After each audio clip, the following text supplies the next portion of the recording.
கிறிஸ்துவுக்குள் பிரியமானவர்களே, உங்கள் ஒவ்வொருவரையும் நம் கடவுளும் மீட்பருமான ஆண்டவர் இயேசுவின் நாமத்தினால் வாழ்த்துகிறேன், வரவேற்கிறேன்.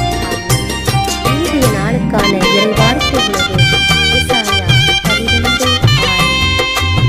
சீயோனில் குடியிருப்போரை ஆர்ப்பரியுங்கள், அக்களித்து பாடுங்கள், ஏனெனில் இஸ்ரவேலின் தூயவர் உங்களிடையே சிறந்து விளங்குகின்றார். மனசெல்லாம்